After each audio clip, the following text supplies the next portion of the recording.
Patriarcas e Profetas. Capítulo 65. A magnanimidade de Davi. Depois do atroz morticínio dos sacerdotes do Senhor, ordenado por Saul, escapou um dos filhos de Aimeleque, filho de Aitube, cujo nome era Abiatar, o qual fugiu atrás de Davi. E Abiatar anunciou a Davi que Saul tinha matado os sacerdotes do Senhor.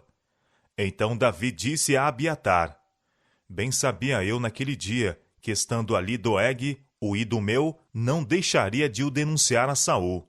Eu dei ocasião contra todas as almas da casa de teu pai. Fica comigo, não temas, porque quem procurar a minha morte, também procurará a tua, pois estará salvo comigo. Ainda acossado pelo rei, Davi não encontrou lugar de descanso ou segurança. Em Keila, seu bravo grupo salvou a cidade de ser tomada pelos filisteus, mas não estavam livres de perigo, mesmo entre o povo que haviam livrado. De Keila, dirigiram-se ao deserto de Zif. Naquela ocasião, em que havia tão poucos pontos claros no caminho de Davi, ele se regozijou ao receber a visita inesperada de Jonatas, que soubera do lugar de seu refúgio. Preciosos foram os momentos que estes dois amigos passaram na companhia um do outro. Relataram suas variadas experiências, e Jonatas fortaleceu o coração de Davi, dizendo: Não temas, que não te achará a mão de Saul, meu pai, porém tu reinarás sobre Israel, e eu serei contigo o segundo, o que também Saul, meu pai, bem sabe. Conversando eles acerca do trato maravilhoso de Deus para com Davi, o acossado fugitivo ficou grandemente encorajado, e ambos fizeram aliança perante o Senhor. Davi ficou no bosque, e Jonatas voltou para sua casa. Depois da visita de Jonatas, Davi animou a sua alma com cânticos de louvor, acompanhando a sua voz com a harpa, ao entoar: No Senhor me refugio.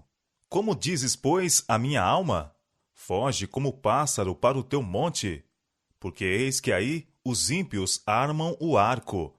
Dispõe a sua flecha na corda, para as ocultas dispararem contra os retos de coração. Ora, destruídos os fundamentos, que poderá fazer o justo? O Senhor está no seu santo templo. Nos céus tem o Senhor seu trono. Os seus olhos estão atentos. As suas pálpebras sondam os filhos dos homens. O Senhor põe à prova ao justo e ao ímpio, mas ao que ama a violência, a sua alma o abomina. Salmo 11, versos 1 a 5.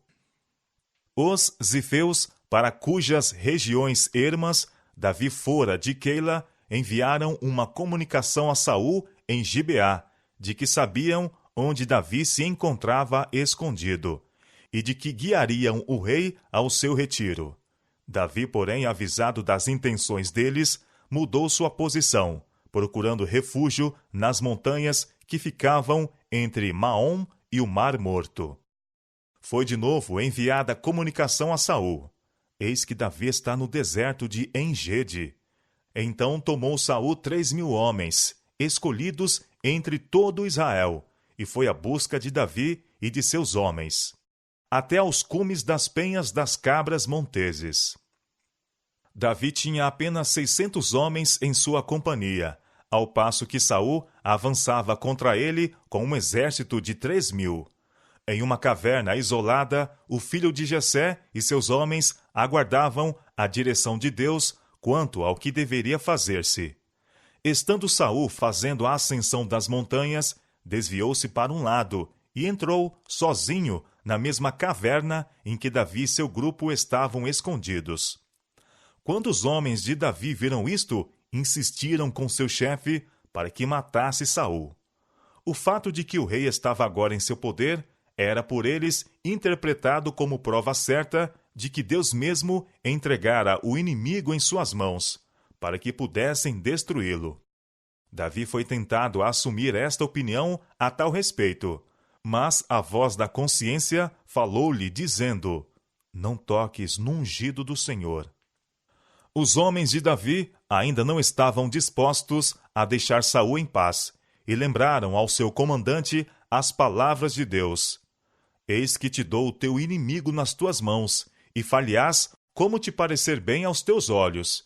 E levantou-se Davi, e mansamente cortou a orla do manto de Saul. Mas sua consciência o acusou depois, porque mesmo com isto deformara a veste do rei. Saul levantou-se e saiu da caverna para continuar com suas pesquisas, quando uma voz atingiu seus ouvidos surpresos, dizendo: Rei, meu senhor! Voltou-se para ver quem se dirigia a ele, e eis que era o filho de Jessé, o homem a quem havia tanto tempo desejava ter em seu poder, para que o pudesse matar. Davi inclinou-se ante o rei, reconhecendo-o como seu senhor. Então se dirigiu a Saul nestes termos: Por que dás tu ouvidos às palavras dos homens que dizem: Eis que Davi procura o teu mal? Eis que este dia os teus olhos viram que o Senhor hoje te pôs em minhas mãos nesta caverna. E alguns disseram que te matasse. Porém a minha mão te poupou, porque disse: Não estenderei a minha mão contra o meu senhor, pois é ungido do Senhor. Olha, pois, meu pai, vê aqui a orla do teu manto na minha mão, porque cortando-te eu a orla do manto, te não matei. Adverte, pois, e vê que não há na minha mão nem mal, nem prevaricação nenhuma, e não pequei contra ti, porém tu andas à caça da minha vida para matirares. Quando Saul ouviu as palavras de Davi, ficou humilhado, e não pôde senão admitir a veracidade das mesmas. Seus sentimentos foram profundamente abalados, ao compenetrar-se de quão completamente estivera em poder do homem cuja vida procurava. Davi estava em pé diante dele, cônscio de sua inocência. Com um espírito abrandado, Saul exclamou: É esta a tua voz, meu filho Davi? Então Saul alçou a voz e chorou. Declarou agora a Davi: Mais justo és do que eu, pois tu me recompensaste com bem, e eu te recompensei com mal. Porque quem há que, encontrando seu inimigo, o deixaria ir por bom caminho? O Senhor, pois, te pague com bem, pelo que hoje me fizeste. Agora, pois, eis que bem sei que certamente hás de reinar, e que o reino de Israel há de ser firme na tua mão. E Davi fez um concerto com Saul, para que quando isto tivesse lugar, ele considerasse favoravelmente a casa de Saul e não suprimisse o seu nome. Sabedor que era da conduta passada de Saul, Davi não podia depositar confiança nas afirmações do rei, tampouco esperar que sua condição penitente demorasse muito. Assim, voltando Saul para sua casa, permaneceu Davi nas fortalezas das montanhas. A inimizade que é alimentada para com os servos de Deus, por aqueles que se renderam ao poder de Satanás, modifica-se, por vezes, em um sentimento de reconciliação e favor. Mas a mudança nem sempre se mostra duradoura. Depois que homens mal intencionados se empenharam em fazer e dizer coisas ruins contra os servos do Senhor, a convicção de que estiveram em erro apodera-se algumas vezes profundamente de seu espírito. O Espírito do Senhor trabalha com eles, humilham seus corações diante de Deus e diante daqueles cuja influência procuram destruir, e podem modificar sua conduta em relação aos mesmos. Mas, abrindo novamente a porta às sugestões do maligno, revivem as velhas dúvidas, desperta-se a velha inimizade, e eles voltam a empenhar-se na mesma obra de que se arrependeram e que por algum tempo abandonaram. Novamente falam mal, acusando e condenando da maneira mais acrimoniosa os mesmos a quem fizeram a mais humilde confissão. Satanás pode usar tais almas com muito mais poder, depois que tal conduta haja sido seguida, do que o poderia antes, pois que pecaram contra uma luz maior. E faleceu Samuel, e todo Israel se ajuntou e o prantearam, e o sepultaram na sua casa em Ramá. A morte de Samuel foi considerada uma perda irreparável pela nação de Israel. um grande e bom profeta e juiz eminente, sucumbira. E a dor do povo foi profunda e sentida. Desde sua mocidade, Samuel andara diante de Israel na integridade de seu coração. Embora Saul tivesse sido o rei reconhecido, Samuel exercera uma influência mais poderosa do que ele, porque o registro de sua vida era de fidelidade, obediência e devoção. Lemos que ele julgou Israel todos os dias de sua vida. Contrastando o povo a conduta de Saul com a de Samuel, viam o erro que haviam cometido, desejando um rei para que não fossem diferentes das nações em redor deles. Muitos olhavam alarmados para as condições da sociedade em que rapidamente se estendiam o fermento da irreligião e da impiedade. O exemplo de seu governante errante estava exercendo uma dilatada influência, e bem poderia lamentar Israel que Samuel, o profeta do Senhor, fosse morto. A nação havia perdido o fundador e diretor de suas escolas sagradas. Mas isso não era tudo. Tinha perdido aquele a quem o povo se acostumava a ir com suas grandes dificuldades. Perdido aquele que constantemente intercedera junto a Deus em prol dos maiores interesses de seu povo. A intercessão de Samuel proporcionara um sentimento de segurança, pois a oração feita por um justo pode muito em seus efeitos. São Tiago, capítulo 5, verso 16. O povo sentia agora que Deus os estava abandonando. O rei parecia ser pouco menos que um louco. A justiça estava pervertida e a ordem mudada em confusão. Foi quando a nação era torturada por conflito interno, quando o conselho calmo e inspirado no temor de Deus, dado por Samuel, se mostrava mais necessário, foi então que Deus deu repouso ao seu idoso servo. Amargas foram as reflexões do povo, ao olharem para o seu silencioso lugar de descanso, e lembrarem-se de sua loucura, rejeitando-o como seu governador, pois que ele tivera tão íntima ligação com o céu, que parecia ligar todo Israel ao trono de Jeová. Fora Samuel que os ensinara a amar e a obedecer a Deus, mas, agora que ele estava morto, o povo sentia achar-se abandonado, à mercê de um rei que se unira a Satanás e que de Deus e do céu divorciaria o povo. Davi não pôde estar presente no sepultamento de Samuel, mas chorou tão sentida eternamente como um filho fiel o poderia fazer por um pai dedicado. Sabia que a morte de Samuel rompera um outro laço que restringia as ações de Saul, e sentiu-se menos livre de perigo do que quando o profeta vivia. Enquanto a atenção de Saul estava ocupada em lamentação pela morte de Samuel, Davi aproveitou o ensejo para procurar um lugar de maior segurança. Assim fugiu para o deserto de Parã. Foi ali que compôs os Salmos 120 e 121. Naquelas desoladas regiões incultas, compenetrado de que o profeta era morto e que o rei era seu inimigo, cantou: O meu socorro vem do Senhor, que fez o céu e a terra. Não deixará de vacilar o teu pé. Aquele que te guarda não tosquenejará. Eis que não tosquenejará, nem dormirá, o guarda de Israel. O Senhor te guardará de todo mal. Ele guardará a tua alma. O Senhor guardará a tua entrada e a tua saída, desde agora e para sempre. Salmo 121, versos 2 a 8.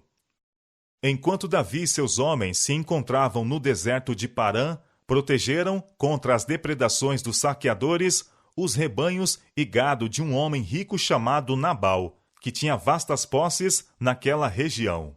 Nabal era descendente de Calebe, mas seu caráter era intratável e mesquinho. Era o tempo da tosquia das ovelhas, a ocasião da hospitalidade. Davi e seus homens estavam em grande necessidade de provisões, e de acordo com o costume daqueles tempos, o filho de Jessé enviou 10 moços a Nabal, ordenando-lhes que o saudassem em nome de seu senhor, e acrescentou: assim direis àquele próspero: paz tenhas, e que a tua casa tenha paz, e tudo o que tens tenha paz. Agora, pois, tenho ouvido que tens tosqueadores. Ora, os pastores que tens estiveram conosco. Agravo nenhum lhes fizemos, nem coisa alguma lhes faltou todos os dias que estiveram no Carmelo. Pergunta-o aos teus mancebos, e eles te dirão. Estes mancebos, pois, achem graça aos teus olhos, porque viemos em bom dia. Dá, pois, a teus servos e a Davi, teu filho, o que achares à mão. Davi e seus homens tinham sido como uma muralha protetora aos pastores e rebanhos de Nabal. E agora pedia-se àquele homem rico que fornecesse de sua abundância algum recurso à necessidade daqueles que lhe haviam prestado tão valioso serviço. Davi e seus homens poderiam ter se servido dos rebanhos e gado, mas não fizeram. Portaram-se honestamente. Sua bondade, entretanto, nada valera junto a Nabal. A resposta que este enviou a Davi indicava o seu caráter. Quem é Davi? E quem é o filho de Jessé? Muitos servos há hoje, e cada um foge a seu senhor. Tomaria eu, pois, o meu pão e a minha água e a carne das minhas reses que degolei para os meus tosqueadores, e eu daria a homens que eu não sei de onde vêm? Quando os moços voltaram com as suas mãos vazias e relataram o acontecido a Davi, este ficou cheio de indignação. Ordenou que seus homens se aparelhassem para um encontro, pois que resolvera castigar o homem que lhes negara o que era de seu direito, e que ao dano acrescentara o insulto. Este movimento impetuoso estava mais em harmonia com o caráter de Saul do que com o de Davi. O filho de Jessé, porém, tinha ainda de aprender lições de paciência na escola da aflição. Um dos servos de Nabal foi apressadamente a Abigail, esposa de Nabal, depois que este despedira os moços de Davi e contou-lhe o que tinha acontecido. Eis que Davi enviou mensageiros, disse ele, desde o deserto a saudar o nosso amo, porém ele se lançou a eles. Todavia, aqueles homens têm-nos sido muito bons, e nunca fomos agravados deles, e nada nos faltou em todos os dias que conversamos com eles quando estávamos no campo. De muro em redor de nós nos serviram, assim de dia como de noite. Todos os dias que andamos com eles, apacentando as ovelhas. Olha, pois, agora, e vê o que hás de fazer, porque já de todo determinado está o mal contra o nosso amo e contra toda a sua casa. Sem consultar o esposo ou contar-lhe sua intenção, Abigail fez um amplo suprimento de provisões, que, posto sobre jumentos, enviou adiante sob o cuidado de servos. E ela partiu para encontrar-se com um grupo de Davi. Encontrou-os no encoberto de um monte. Vendo, pois, Abigail a Davi, apressou-se e desceu do jumento. E prostrou-se sobre o seu rosto diante de Davi e inclinou-se à terra. E lançou-se a seus pés e disse: Ah, Senhor meu, minha seja a transgressão. Deixa, pois, falar a tua serva aos teus ouvidos. Abigail dirigiu-se a Davi com tanta reverência como se falasse a um monarca coroado. Nabal tinha escarnecedoramente exclamado: Quem é Davi? Mas Abigail chamara-o Senhor meu. Com amáveis palavras, ela procurou abrandar-lhe os sentimentos irritados e pleiteou com ele em favor de seu esposo. Nada tendo de ostentação ou orgulho, antes, cheia da sabedoria e amor de Deus, Abigail revelou a força de sua devoção para com sua casa e esclareceu a Davi que o procedimento indelicado de seu marido de nenhuma maneira fora premeditado contra ele como uma afronta pessoal, mas que simplesmente tinha sido a explosão de uma natureza infeliz e egoística. Agora, pois, meu senhor, vive o Senhor e vive a tua alma, que o Senhor te impediu de vires com sangue, e de que a tua mão te salvasse. E agora, tais quais Nabal, sejam os teus inimigos, os que procuram mal contra o meu senhor. Abigail não tomou para si o crédito deste raciocínio, a fim de demover a Davi de seu precipitado propósito, mas deu a Deus a honra e o louvor. Ofereceu então sua rica provisão como oferta pacífica aos homens de Davi, e ainda pleiteou como se ela mesma fora quem tivesse provocado o ressentimento do chefe. Perdoa, pois, a tua serva esta transgressão, disse ela, porque certamente fará o Senhor casa firme a meu senhor, porque meu senhor guerreia as guerras do Senhor, e não se tem achado mal em ti por todos os teus dias. Abigail apresentou, por inferência, a conduta que Davi deveria adotar. Ele faria as guerras do Senhor, não deveria procurar vingança de ofensas pessoais, embora perseguido como um traidor. Ela continuou: levantando-se algum homem para te perseguir e para procurar a tua morte, então a vida de meu senhor será atada no feixe dos que vivem com o Senhor teu Deus.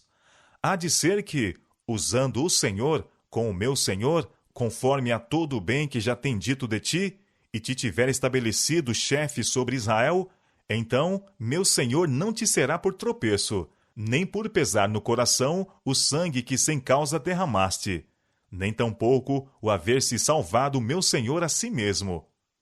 E quando o Senhor Deus fizer bem ao meu senhor, lembra-te então da tua serva. 1 Samuel capítulo 25, versos 29 a 31. Estas palavras poderiam apenas ter vindo dos lábios de quem tivesse participado da sabedoria do alto. A piedade de Abigail, semelhante ao perfume de uma flor, exalava de seu rosto, de suas palavras e ações, sem que disso ela se apercebesse. O Espírito do Filho de Deus habitava em sua alma. Seu discurso, adubado pela graça e cheio de bondade e paz, derramava sua influência celestial. Melhores impulsos vieram a Davi, e ele tremeu ao pensar quais poderiam ser as consequências de seu intuito precipitado. Bem-aventurados os pacificadores, porque eles serão chamados filhos de Deus.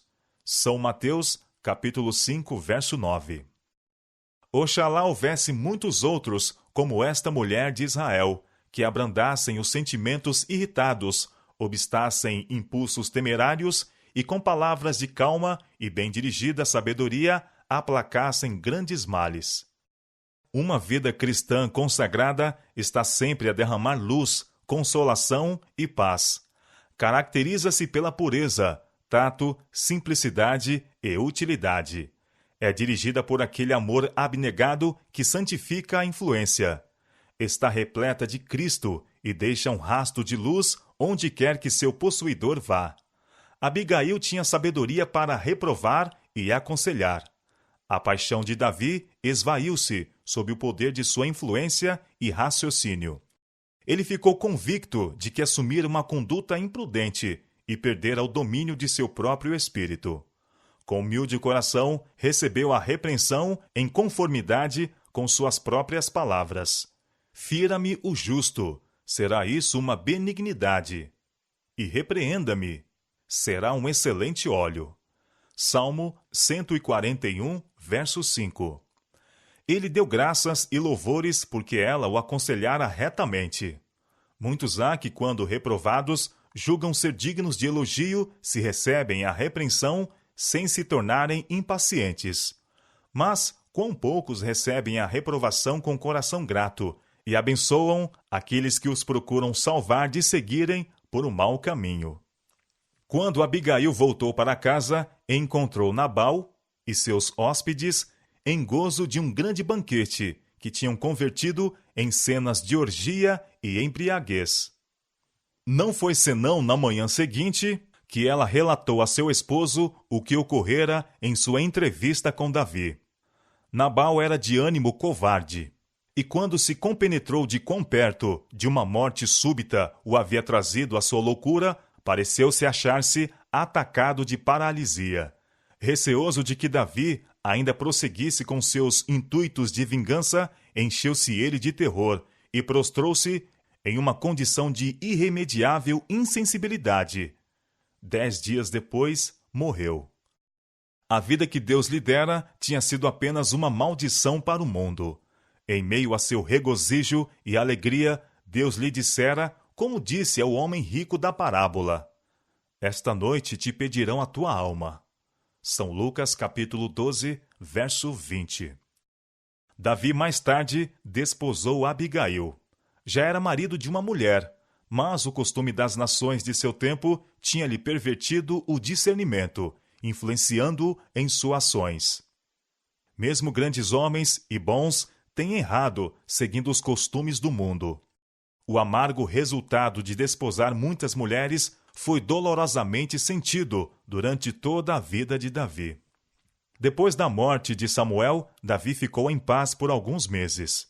Novamente se dirigiu à solidão dos zifeus, mas estes inimigos, esperando conseguir favor do rei, informaram a este do esconderijo de Davi. Tal conhecimento despertou o demônio da paixão que estivera a dormir no peito de Saul. Mais uma vez convocou seus homens de armas e os levou à perseguição de Davi. Espias que lhes eram amigos, porém, levaram ao filho de Jessé a notícia de que Saul, de novo, o estava a perseguir, e com alguns de seus homens, Davi partiu para saber o lugar em que estava seu inimigo. Era noite, quando, avançando cautelosamente, chegaram ao acampamento e viram diante de si as tendas do rei e de seus auxiliares. Não foram notados, pois o arraial estava a dormir em silêncio. Davi chamou seus amigos para irem com ele ao próprio meio de seus adversários. Em resposta à sua pergunta, quem descerá comigo a Saul ao arraial? Respondeu prontamente Abisai, eu descerei contigo. Ocultos pelas densas sombras das colinas, Davi e seu auxiliar entraram no arraial do inimigo. Procurando certificar-se do número exato de seus adversários, chegaram a Saul, adormecido, estando sua lança cravada no solo, e uma bilha de água à sua cabeceira. Ao lado deles estava deitado Abner, chefe do exército, e ao redor deles estavam os soldados, entregues ao sono. Abisai levantou sua lança e disse a Davi: Deus te entregou hoje nas tuas mãos a teu inimigo. Deixa-mo, pois, agora encravar com a lança de uma vez na terra, e não o ferirei segunda vez. Esperou a palavra que lhe desse permissão.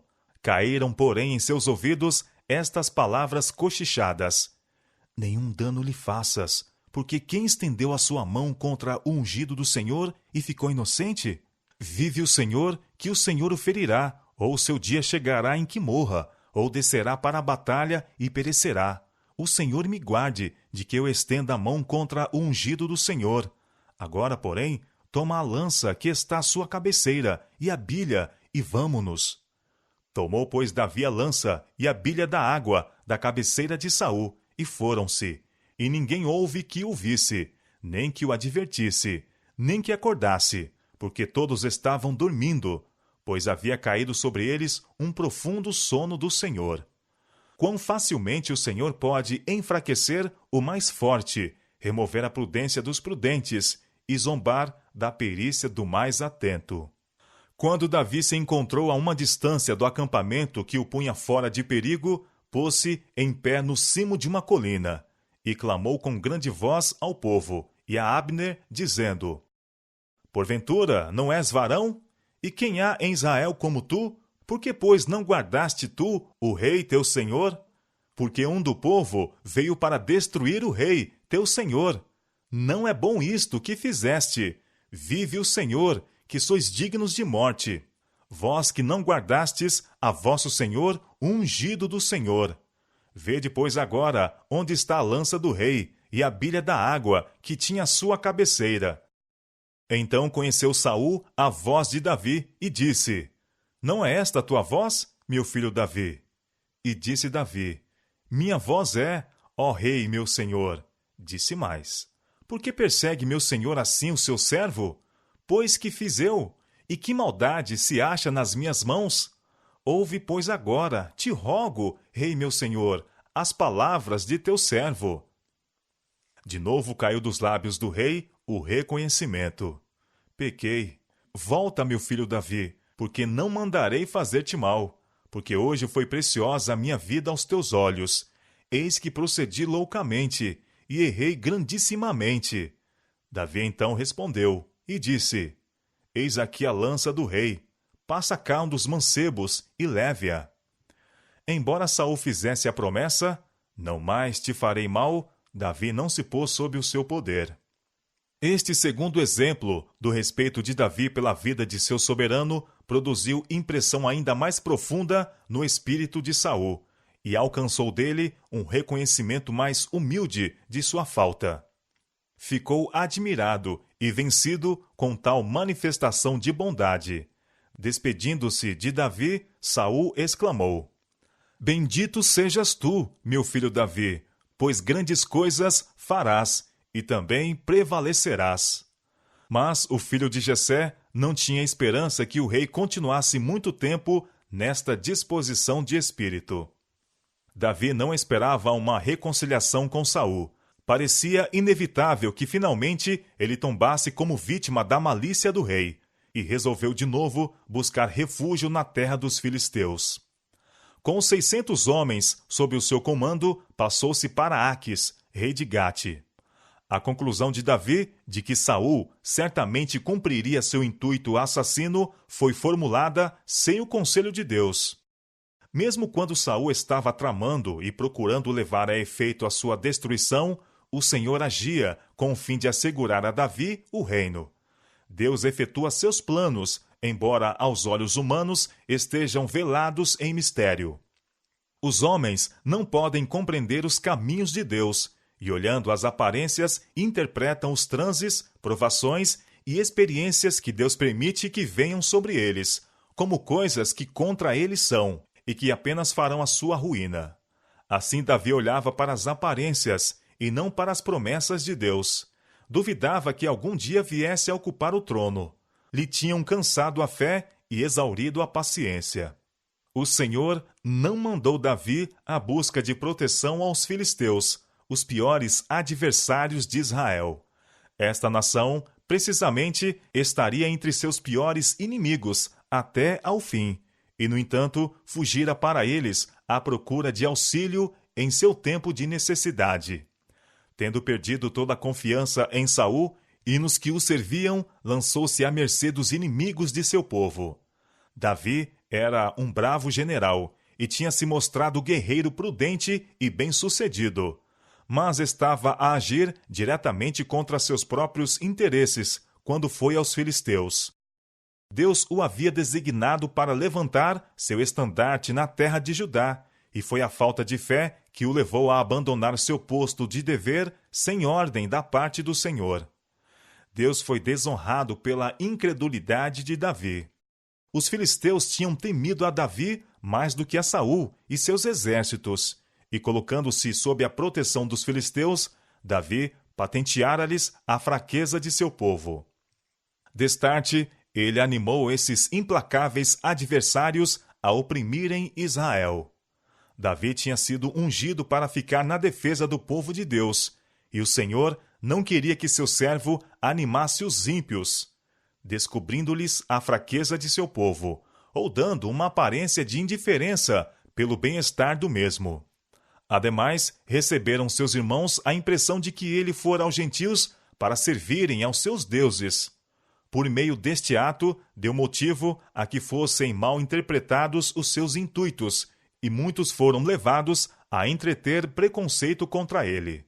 Davi foi levado a fazer exatamente o que Satanás desejava que ele fizesse, pois, procurando refúgio entre os filisteus, ele proporcionou grande exultação aos inimigos de Deus e de seu povo.